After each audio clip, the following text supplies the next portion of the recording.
But yo, don't let Kobe, don't let all this celebrity news fool you right now. All this stuff going on in the news, it's just a trick to get your mind off the war. That's all it is. It's a trick to get your mind off the war. Okay? I think Bush sent that girl to Kobe's room. Bush sent that girl to Kobe's room. Bush sent that little boy to Michael Jackson's house. Bush killed Lacey Peterson. Bush was fucking Paris Hilton in that video.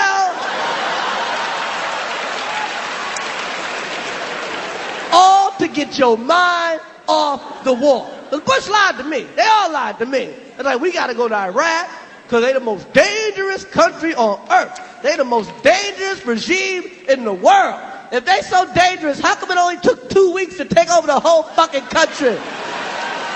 Shit. Man, you couldn't take over Baltimore in 2 weeks.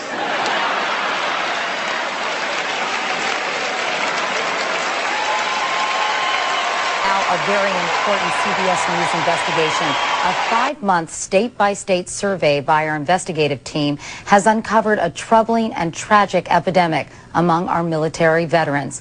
An epidemic of suicide. Men and women taking their lives in startling numbers. Our chief investigative correspondent, Armin Katayan, has the story. Pretty much the worst day of my life. And I just felt like this silent scream inside of me. I opened up the door, and there he was. Ready. Then I saw the hose double looped around his neck. Up and on. He was gone. These former soldiers all served in Iraq, only to die battling an enemy they could not conquer. Their loved ones now speaking out in their names. They survived the hell that's Iraq. And then they come home, only to lose their life. 23-year-old Marine reservist Jeff Lucy hanged himself with a garden hose in the cellar of his parents' home, where his father Kevin found him. There's a crisis going on, and people are just turning the other way. Kim and Mike Bowman's son Tim was an Army reservist who patrolled one of the most dangerous places in Baghdad, known as Airport Road. His eyes, when he came back, were just dead. The light wasn't there anymore. 8 months later, on Thanksgiving Day, Tim shot himself. He was 23. Diana Henderson's son Derek served 3 tours in Iraq. He died jumping off a bridge at 27. Going to that morgue and seeing my baby, my life will never be the same. Beyond the individual loss, it turns out little information exists about just how widespread suicides are among those who have served in the military. 1, 2, 3. There have been some studies, but no one has ever counted the numbers nationwide. Nobody wants to tally it up in the form of a government total. Why do you think that is? Because they don't want the true number of casualties to really be known. They are suffering so much. Senator Patty Murray is a member of the Veterans Affairs Committee. If you're just looking at the overall number of veterans themselves who have committed suicide, we have not been able to get the numbers. We wanted the numbers, so we submitted a Freedom of Information Act request to the Department of Defense, asking for the numbers of suicides among all service members for the past 12 years. 4 months later, they sent us this document showing that between 1995 and 2007, there were almost 2,200 suicides, 188 last year alone. But these numbers included only active duty soldiers. We then went to the Department of Veterans Affairs, where Dr. Ira Katz is the head of mental health. There is no epidemic of suicide in VA, but suicide is a major problem. Why hasn't the VA done a national study seeking national data on how many veterans have committed suicide in this country? That research is ongoing. So we did our own investigation, asking all 50 states for their suicide data based on death records for veterans and non-veterans dating back to 1995. 45 states sent us what turned out to be a mountain of information, and what it revealed was stunning.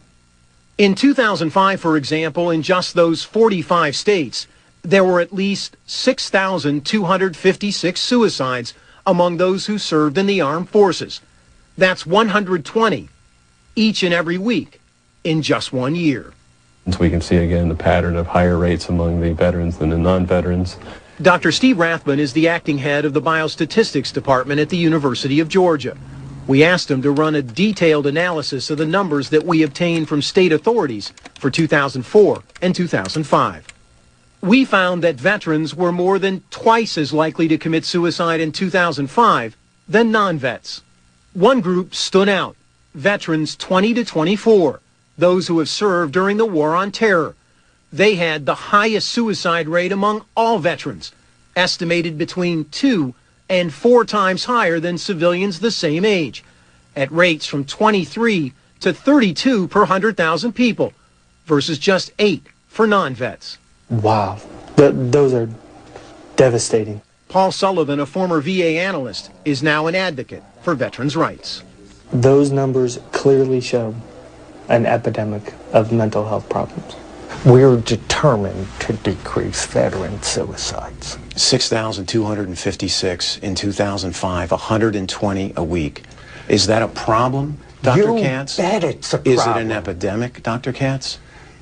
You know, veterans, I had mentioned that returning... Yes or no, Dr. Katz? Is it an epidemic? Suicide in America is an epidemic, and that includes veterans. These statistics tell me that we have really failed the people who served our country. Do those numbers serve as a wake-up call for this country? If these numbers don't wake up this country, nothing will.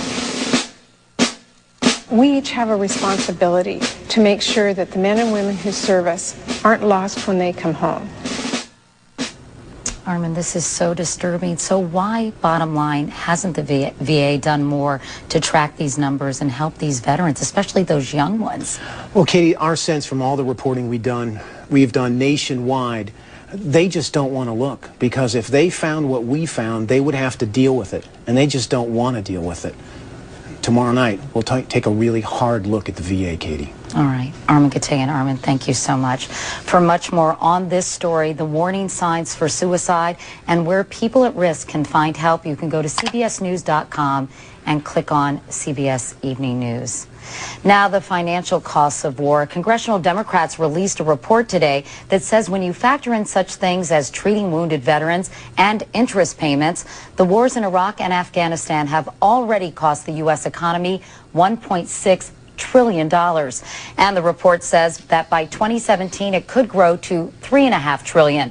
Under that scenario, the economic impact on the average American family would come to more than $46,000. Late today, a White House spokesperson called the Democrats' report politically motivated. His exact words is, "Your son has died."